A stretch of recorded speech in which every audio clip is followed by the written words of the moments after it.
Ah, there's Hi. Angelica. Hello. Yeah. Great. Hi, Angelica. Hi, Wonderful to Jennifer. see you. Angelica's actually sitting just alongside me, so it's quite weird that we're talking on screen when we're actually in the same space together. But anyway, it's wonderful to see you, Angelica, and it was amazing to arrive here last night in Edinburgh for the opening of your really remarkable exhibition in the Round. And this is actually Angelica's first exhibition, major exhibition in the UK. She's a major Australian artist who lives in Paris, and she represented Australia at the last Venice Biennale in 2019. God, that feels like about 100 years ago, doesn't it? It was, it really does feel longer than 2 years ago, given what we've been through. Anyway, this really remarkable exhibition in the Round comprises some older works like the very well-known and very brilliant Citizens Band from 2012, which explores different forms of music making by various members of the community, a taxi driver who whistles, a busker on the streets of Sydney, a wonderful Cameroonian water drummer and others. And then it comes right up to work that has been inspired by Talbot Rice's extraordinary collection, 500-year-old collection of art, of minerals, of musical instruments. So Angelica has made work in response to some of these remarkable objects in the collection, so we'll be discussing those. But first of all, Angelica, I'd just like to say, how on earth did you organise with the team at Talbot Rice this amazing and enormous exhibition during a pandemic? Yeah, it was a very interesting process. I mean, I first saw the gallery spaces 2 weeks ago when I arrived for the installation. So very unusual to do a project like this without a site visit, because obviously we couldn't. So I worked very closely with the incredible team here, with Tessa and Melissa McRoberts and Colin Clark, via 3D architectural models. We did a lot of kind of that sort of planning, but also, this new way of planning and exhibition making via WhatsApp video calls, WhatsApp kind of walkthroughs of the galleries. So in that sense, it was there were some challenging moments in trying to sort of get your head around a gallery space, because there are multiple levels to Talbot Rice. There's the white cube kind of style space in the white gallery, and then there are the balcony areas. There's also a flow over space where the white gallery has a balcony. And so sort of trying to conceptualize and conceive the show remotely had its challenges, but I was completely guided by the team here, who obviously know the space so well, have done so many different things with it. From what I've heard, Talbot Rice transforms almost completely for every show. So, I really let them guide me on what they understood, what they understood about the space, what would work. And so, I just trusted their guidance on that. And through many, many conversations, we sort of got there. Yeah. And considering Talbot Rice, which is part of Edinburgh University, has this enormous collection, that it was important to you to choose objects from the collection that complemented and inspired your work as well. So how did you go about researching such a huge collection and choosing the objects that would work alongside your work? Yeah, well, it was kind of a daunting process at first. I've never done anything like this before. So I have to say I started the process in a pretty conventional kind of way. I sort of thought about my works, and I thought about what are some key themes in the works that could be sort of expanded upon, or, how can we kind of zoom out from the works into various directions. So I thought that was one kind of strategy, and I let that sort of guide me. So basically I accessed the collections from the online databases, and they're extraordinarily well documented. So I was able to sort of start exploring by a keyword search, Yeah. What was the keyword? Okay, so there was a number of them. I started research for assembly, for example. I thought of, keywords or themes like protest and demonstration, or notation, because the rare books collection has, and also I was already being informed by Tessa and Melissa about the kinds of treasures and gems that they knew existed in the collection that would already sort of form connections and links to some of the work. So again, Melissa was doing an extraordinary amount of research as well, and sort of sending prompts through, and then that would lead me down a corridor in the database, and then I'd sort of find things along the way. But as that was developing, I started to see some other things emerge that kind of sent one part of the show in a new direction. For example, I hadn't considered, we were really starting with musical instruments and paintings and the artworks collection. But then as I sort of by chance, I think one day, I was in the database and I came across some meteorites. I don't know how, I think it was just I got lost. And then I realized that the geology collection had this extraordinary, list of items. And when I sort of went in that direction, I thought, hang on, this is kind of another way of thinking about over the air and underground, because that piece is the first work you encounter as you enter the gallery, and maybe we can talk about it in a sec, but the final image of that work is a shot of mould in a Petri dish that's rotating under ultraviolet light. And I always think about that work as a kind of solar system, galactic kind of image. It kind of appears that way. And at the same time, I was producing a work in stone that responded or related to that idea. And I was working with a piece of granite, and commercially known as Galaxy Black. You'd know it from coffee tables and, architecture. And so I thought this could be a nice way to connect some of the ideas in that work through material. Also, this idea of going, these very close-up views of plants and, something under a Petri dish that then allows us to shoot way out and zoom out into a kind of perspective that's beyond, human capacity, and to sort of think about deep time and the sort of geological time that is sort of beyond measure. So then the rock started to sort of become this interesting and important element, and that led me off into all other directions. I mean, one of the really sort of inspiring and captivating elements of your exhibition, I think, is that it really does go macro, micro. You've got galaxies implied by ancient pieces of meteorite or a whale's vertebrae or an incredible rock that has an imprint of the rain on it from 400 years ago, for example. But I think that one of the things that connects all of your work, whether you're making a film about plants or about a stenographer or about buskers on the streets of Sydney, it's about how we understand the world through different forms of communication. And I think the plant life that it greets the visitor to the exhibition, where you've got these 5 screens of these plants which are being shot under ultraviolet light, and you're really interested in the way that not only humans communicate with each other about time or memory or place, but you're interested in how plants themselves communicate to each other. Could you talk a little bit about that? Yeah, well, this is a new interest, and I have to say it's really influenced by the conditions of the pandemic, to be honest, because in my work I'm always working with people. I'm working with meeting people through encounters, through daily life, or just, connecting with type of maybe practice or cultural practice or performance style. And so I'm, so much of my work is about connecting with people. And, we couldn't do that during lockdown. Right. So I had to really shift how I could make work and how I could think about developing work. And one of the books that really kept me feel positive during the pandemic was this very well-known book that I'm sure it's a New York Times bestseller, so lots of people have read it. It's the Peter Waldman book, The Secret Life of Plants. And in that I started, that was the first time I sort of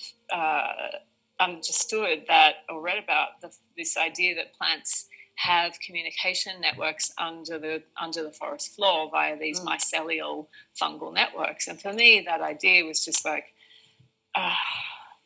blew me away. It was sort of like, okay, this is so much what I'm interested in, and also so exciting to be reading about this while I'm in my apartment in Paris and the parks are locked down, you know, like I can't even enter the gate of a park and it's springtime outside, you know.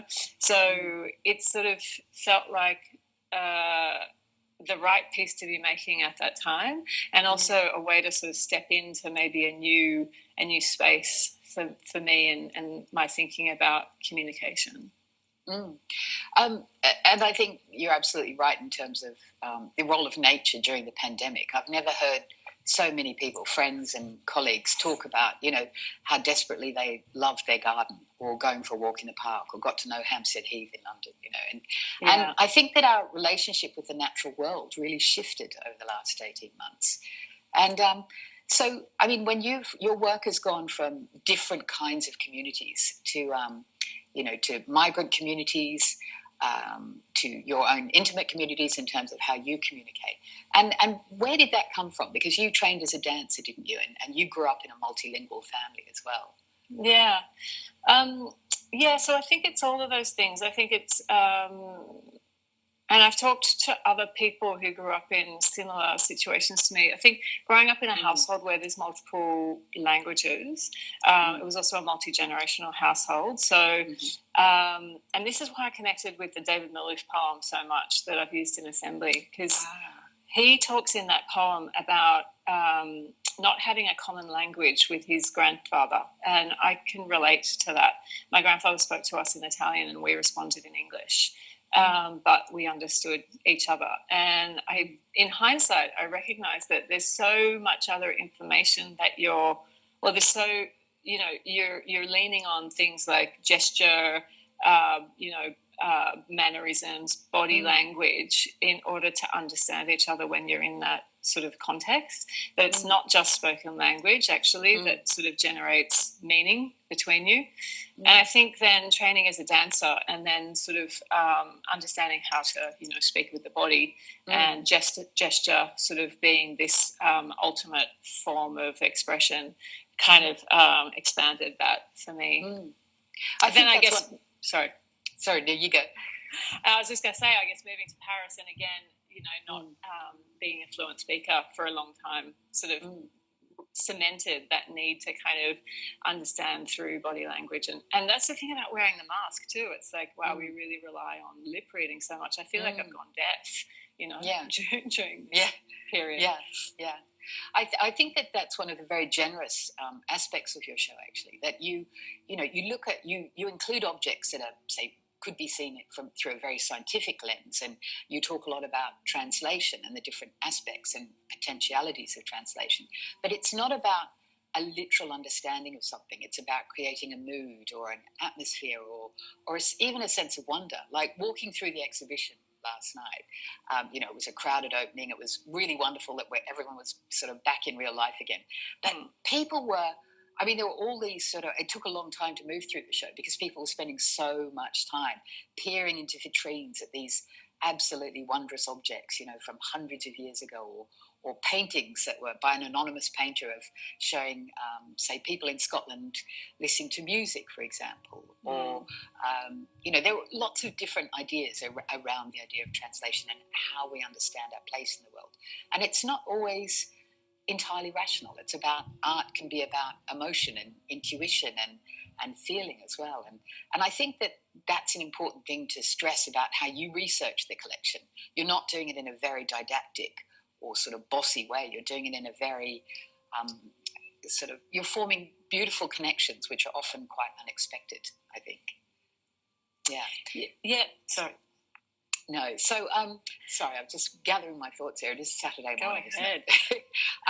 The morning after as well. Yes, exactly. We did have to celebrate your show last night. But one of the really extraordinary works, I think, is the piece that you found this notation from the 17th century from a beekeeper and a composer who managed to create a score around the sound of bees. And so you recorded it. And so you stand in this room with, I mean, I thought it was composed this year. It sounds so modern. So could you talk a little bit about this piece? I mean, it's just remarkable. Yeah, so you're basically, when we were doing the research in the collections, Melissa came across this manuscript of Charles Butler called The Feminine Monarchy, which is his treatise on his understanding and observations of the world of bees. And actually, so he was this extraordinary person who was a beekeeper, he was a pastor, a writer, and a musicologist. So he brought together all of these, I guess, ways of observing. And in this book, he has written a piece of music called the Madrigal, the Bees Madrigal. And there's lyrical content to the music. It's, feels very churchy. And then there's this section in the music where it is solely intonations, so vocal sounds, and it's a direct sort of copy of the actual sounds bees make in the hive. It's a sound that the queen bee makes to her drones at certain moments in the hive, just before swarming, apparently. And when we sort of started to understand what this piece of music was, I had the same response as you. I was like, this sounds so modern, for a 17th century piece of music. And my immediate response was, let's re-perform it, because, it just felt so like the obvious thing we had to do. But I was interested in just this section where it's basically human voice imitating bees. And when we understood that, it was like, well, there's also this really, that speaks directly to Over the Air and Underground, where, we're shifting our perception via the ultraviolet lighting of the video to the colour spectrum that a bee sees the world in. So for me, there was this really nice kind of bouncing back and forth between that sort of human attempt through, it's like flattery through mimicry or something. It's kind of like sort of mimicking that other species, and I think it's nice that you mentioned the idea of wonder, because I feel like Charles Butler was, making this sort of devotional song because of his sort of admiration for the bees. He was also the first person to acknowledge that it's a queen bee and not a king bee in the hive, which was what they believed prior to that. Oh, so that was nice.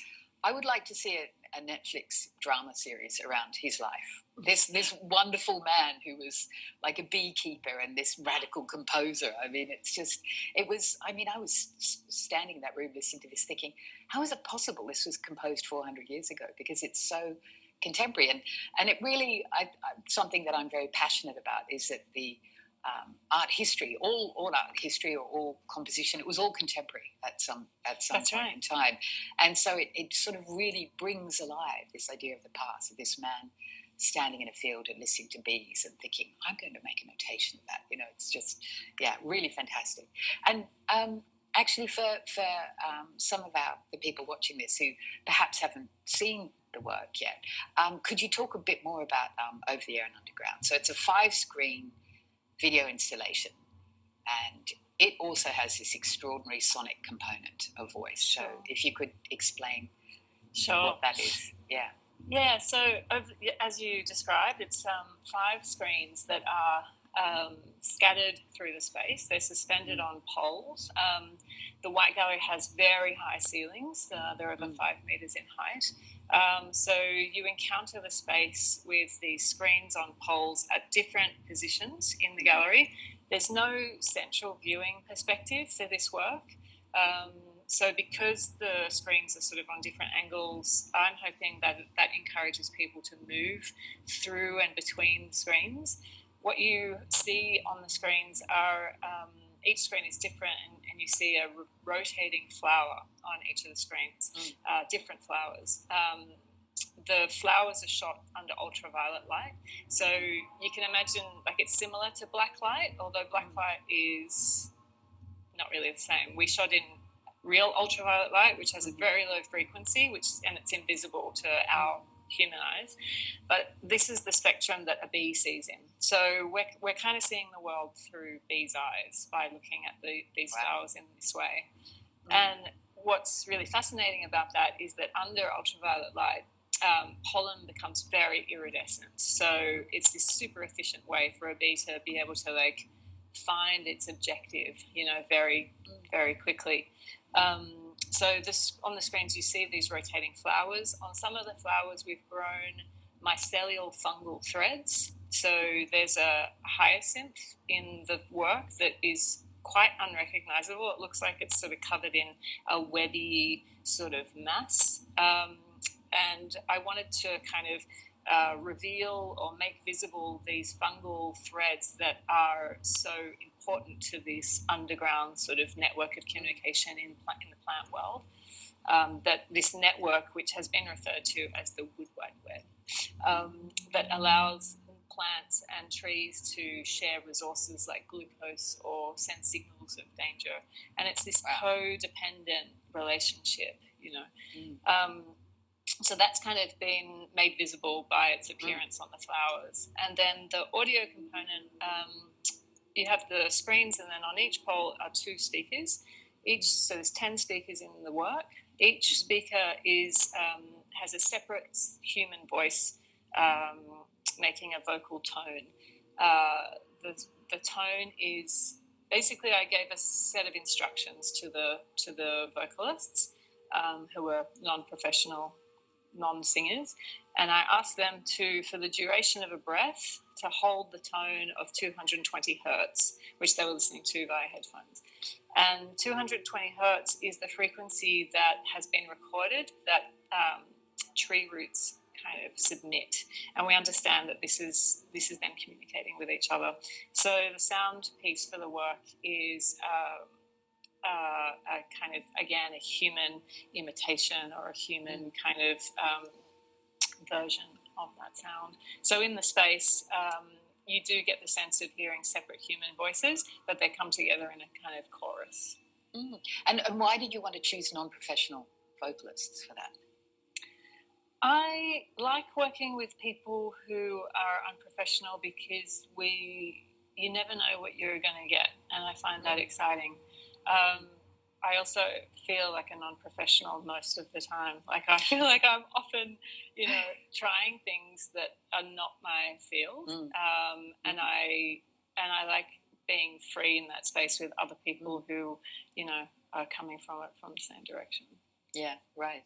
I mean, one of the, I think, many interesting things about your work and rich things about your work is that you approach the idea of politics which is a sort of general term, I think, in terms of being compassionate about your fellow human beings or the natural world, but from a very poetic angle or a musical angle or an angle that's often surprising, so that you make us sort of look at the world anew. And I think that's a very, a beautiful and moving aspect of your work. And so walking through your exhibition, so when we open, in a sense, with a sort of homage to bees, which are obviously endangered and really crucially vital to, the ecosystem of the world, So you've got this homage to bees, and then you walk through the exhibition and there's a celebration of migrant communities or displacement or, how people thrive and prosper in unexpectedly difficult circumstances, or how there might be a musical component to the way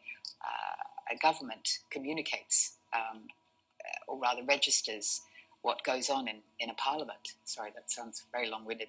But so you've got this sonic component that weaves throughout the exhibition that sort of changes and shifts as your focus changes and shifts. And so can you talk a bit about how you sort of choreograph this very complex gallery where you've got high galleries upstairs and you've got low galleries, you move through the spaces. How did you work that out, especially when you couldn't come to the gallery for until very recently? Yeah, well, this was like a big part of the conversation and something that I really had to rely on the team here again for. But what we all wanted to really work on was video installations are often kind of in dark boxes off, sort of separate to other things, and I kind of wanted to explore the idea of making it a more kind of maybe more sculptural experience, maybe a slightly more physical experience. And so when we were developing the show, we were thinking about the different audio tones that that exist in the show. So when the Bees Madrigal started to be produced, it is this, very sparse, vocal piece, and Over the Air and Underground is very tonal. So we worked on the idea that the tonal quality of Over There and Underground would be almost like the ambient soundscape for the show, because there's all these open spaces. You go from one gallery into the next, and there's sound bleed. And I wanted to kind of not fight that, but embrace the idea of sound bleed and sort of think about how can sound be a material in the show where you move into a gallery, and then the sound from the gallery that you are going to enter next, there's this crossfade that happens, and that can be intentional and sort of give you almost like a pathway, or a kind of you sort of just glide along following sound. And that's one of the things we talked about with Tessa too. It's like there is a lot of content in the show, there's a lot of reading if you feel like doing that. There's all of these extraordinary items and objects that that it's fascinating to learn about. But I also really would like people to feel free to just kind of experience it in a very sensorial, atmospheric way as well. Yeah. And I did that when I first arrived. I kind of just glided through the show, and I was like, it's sort of like moving, walking through a soundtrack. So it's extremely hypnotic, and so I felt like a time traveler, because you're looking at very contemporary things, and the things that you chose from the collection. The most recent one is by the jewelry designer Dong Ding, and then you've got things that are 500 years ago, so you're sort of drifting in and out of time, and then you've got these quite immersive installations. So, and the sonic component is really very beautiful. It really does dictate a rather mesmerizing, atmosphere. I'd love to hear more about your influences too. Like, who are the sort of either cinematic or artistic precursors to your work, do you think, who you like to think about?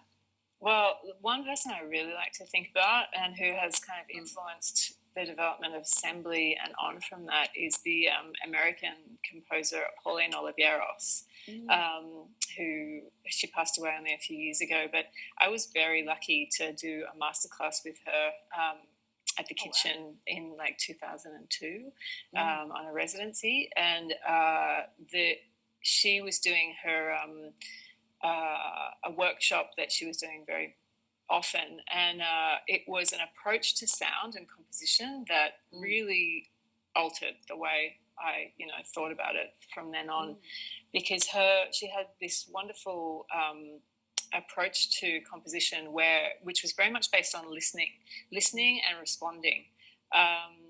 So she has these deep listening techniques where basically the instructions for a composition are to be in a space, make a tone, listen to the tone of those people around you, and then there's following instructions. So the first one might be shift your tone in relation to them, or the next instruction might be try to form a harmony with them, or the next instruction might be try to create discord with that tone.